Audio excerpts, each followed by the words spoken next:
Hey y'all, it's your girl Stephanie, and this is Wrestling in Color Podcast right here on YouTube. Make sure to thumbs up and thumbs down this video. Subscribe, please.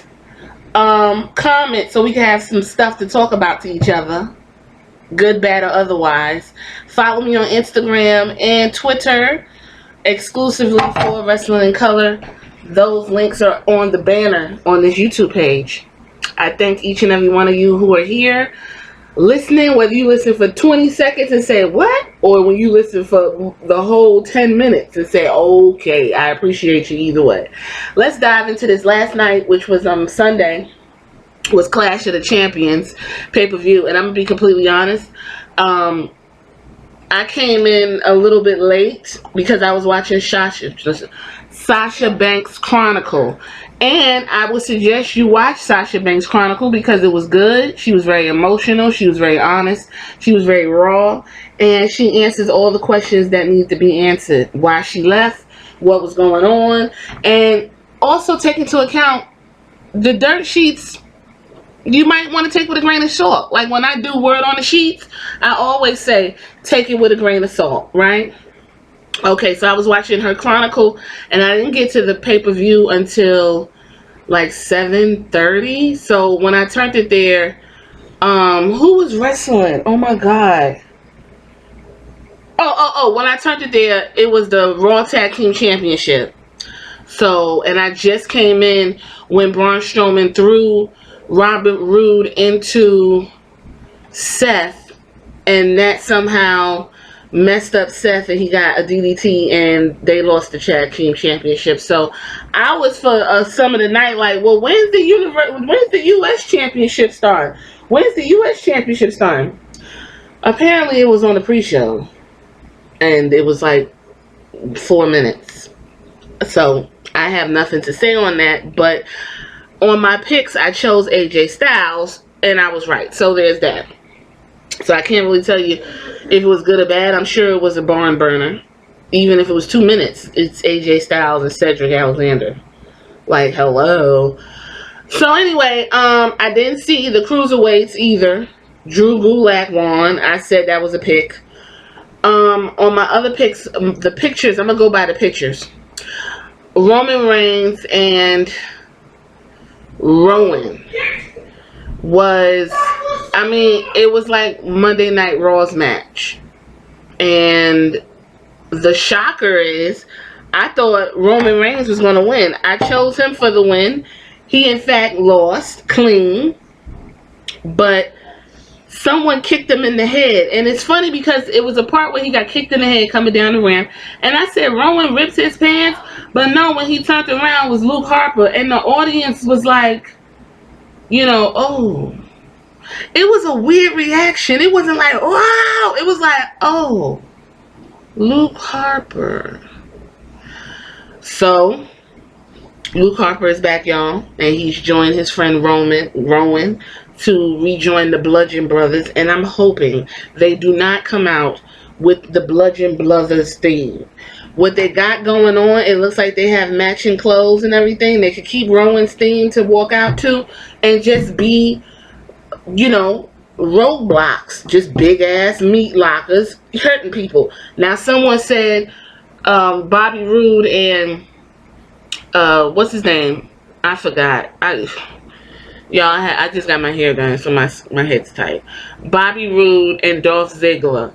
What are they supposed to do in terms of fighting for tag teams? Because the Raw tag team, you know, situation sucks. Well, you have these two. But they're on SmackDown, aren't they? Alright, well, I don't have an answer to that. So we move on to the next one of the night that was terrible, was the Women's Tag Team Championships. I thought Fire and Desire was going to win. They did not. Of course, as usual, Nikki Cross did all of the work. And what little Alexa Bliss did, you know, she came out dolled up like Harley Quinn. And then there was Nikki Cross. And I was like, well, why she look like that and this one looked like she just got out the shower and letting her hair air dry?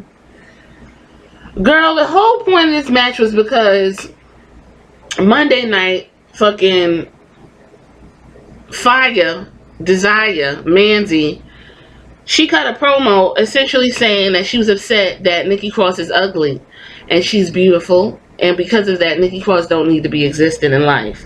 And so she feels that that gives her all the push she needs to go ahead and go for the championship. And there you go. It was a point where I thought they won when Sonya Deville and Mandy Rose did their signature tag team move on Alexa Bliss again. But Nikki Cross came and saved the day. So there's that. Then we had the SmackDown Women's Championship. Shockingly, oh wait, no, my win was for Bayley. Because, see, my thought process was Bayley and Sasha win, and then they're going to be walking around like, yeah, but unfortunately that didn't happen. We'll get there. Bayley beat Charlotte really quickly.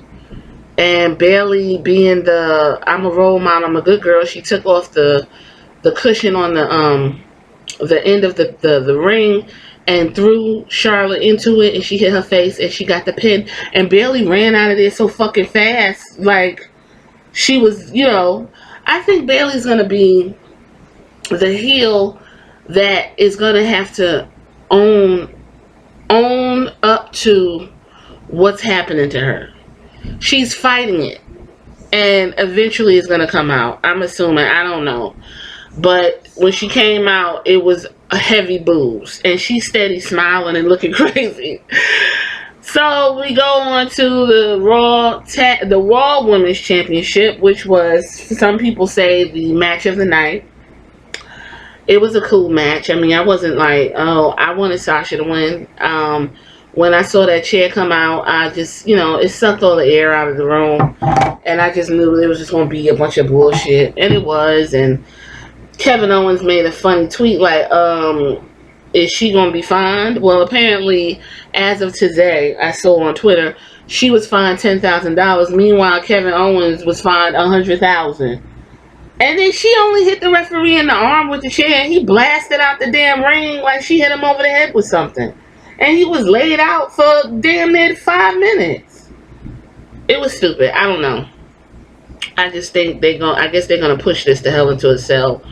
And okay, well, so that I lost on that prediction. Becky kept her belt. Then we had the WWE Championship with Kofi Kingston and the Viper Randy Orton. I'm gonna tell you now, that match was boring. Randy Orton is big, and he moved when he want to move, and he moving how he want to move, and it was slow, and it was just like, oh. I wanted him to win though, because I'm over Kofi. He didn't win, so I was wrong there. Whatever. Intercontinental Championship, Shinsuke. I love Shinsuke. I'm never going to not love Shinsuke. I picked the Miz because I thought they wanted him to break Chris Jericho's record and all that bullshit. But no, they let Shinsuke keep it. I am not a fan of Sami Zayn yelling in the mic and doing all the stuff he was doing. Some of y'all like it. I do not. I don't think it's necessary. Shinsuke looked really cute with his little cape. He's just an artiste. If somebody said, what is his character? He is the king of strong style. He is the artiste. He is a chameleon. That's why he can come out in a cape and give you all of that. I loved it. The match itself was just, then we had the Tag Team Championship in blue, which is SmackDown. The Revival won, and I actually picked the Revival to win, even though they're a Raw brand group. So this team from Raw challenged for SmackDown. So I guess they're going to SmackDown, unless they're just going to float the belts. I don't fucking know. I don't get it. So, whatever. It was a decent match. The Revival was whooping ass. Like, what can I say? And then at the end, they wanted to talk shit. And the quote is, it's a new day, yes it is. And they was like, it's going to be a new day, yes it will. And that bothered me. So that's the only thing I remember. Then we had the Universal Championship. Seth Rollins retained, which, you know what? I don't know what else to say about Braun Strowman. I did notice that he really doesn't do much wrestling. But Seth Rollins gave brought the best out of Braun in terms of wrestling, in terms of look. Braun Strowman runs like he's clenching his ass. You know how you walk across ice and you don't want to slip and you clench your ass and kind of hurt your back? That's how he runs. And we understand he's big and he can run. But Seth made him look really good. I'll give that to Seth Rollins. But fuck all that. Match was alright, whatever. He won. Boom. Braun's pretty much, I don't know what they're going to do with him going on fourth. You can't keep giving him opportunities and not pulling the trigger. If you don't want to give it to him here, I don't know what else to do. But I'm going to tell you what. I was in the bathroom and then I heard boom. And it got real quiet. I said, "Oh, it's the Fiend!" I ran back into the room, and sure enough, the lights was going out. You think, and I got so excited. I was like, "Oh my God, here he comes!"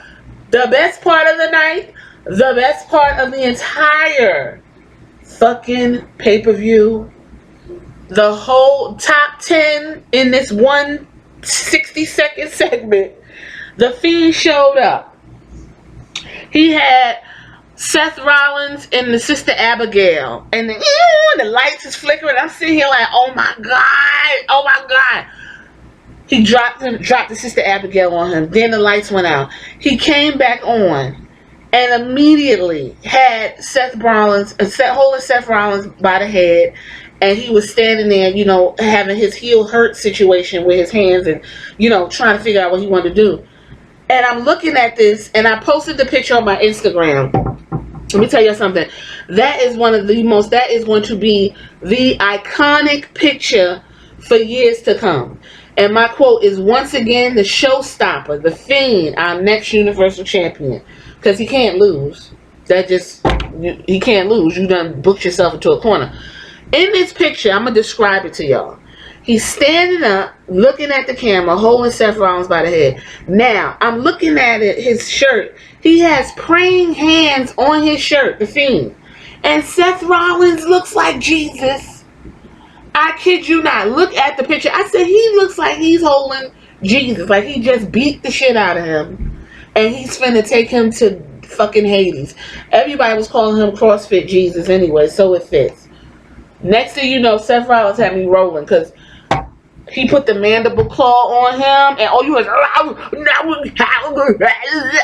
like he was really like he was fighting not to get put out and put down like a dog. But once them thumbs and shit get in your throat, I guess that's it. Put Seth Rollins down and left us in a pool of emotion. Listen, Bray Wyatt. Oh my God. I don't think I've ever been more enamored by an evil clown, split personality, murderous wrestling, blasphemous character in all my years of wrestling. I am so fascinated by the Fiend. By the firehouse, and when the Fiend shows up, listen. I'm gonna tell you one thing, and then I'm gonna go. If they take Rowan and Harper, and they go ahead and get Braun Strowman, and them motherfuckers end up knocking on the firehouse door on a Monday, talking about, hey, we just came over to see what was going on. We was in the neighborhood, and he was like, come on in, and they let him in. OMG. Can you imagine all of them walking around like fucking murderous clowns? Can you imagine 4 It's? And I say it because I just rented the first movie. I never seen the remake of It. And he was just so... I'm still trying to understand. You see a clown in the fucking sewer, and he's like drooling while he's talking to you. And his eyes are rolling all over his head, and he's completely cocked. And he looks like 1931. And he's like, you wanna come on in, damn it? You wanna come on in, damn it? I was just like, ugh. I told my son, you know not to talk to clowns in the sewer, right? And he was like, Mom. I said, listen, this kid clearly got confused about clowns in the sewer. Don't you talk to no clowns in the sewer. we gonna go see it too. He don't want to see it too, but I'm gonna take him because it's fun. Alright, y'all, so that's my prediction and review. What do I give this pay-per-view, Clash of the Champions? We'll do this. Out of 5 stars, I give it a 2.5. It just didn't do nothing for me. It was just there. It was there. Sasha Banks Chronicle was better than this entire pay-per-view. The 1 minute of the Fiend taking down CrossFit Jesus was better than the entire pay-per-view. If somebody said the pay-per-view sucked and then all of a sudden the Fiend showed up, it was so good, that tells you if it wasn't for Bray Wyatt, that pay-per-view would have got a 1.5. It was just there. So we're going to leave it here. Please make sure you thumbs up and thumbs down this video. It's your girl Steph. I appreciate each and every one of y'all. Subscribe, hit this notification bell. All the rules are right here in the little picture. And also in the banner on this YouTube page is my Instagram and my Twitter. I'm active. I love to talk to y'all.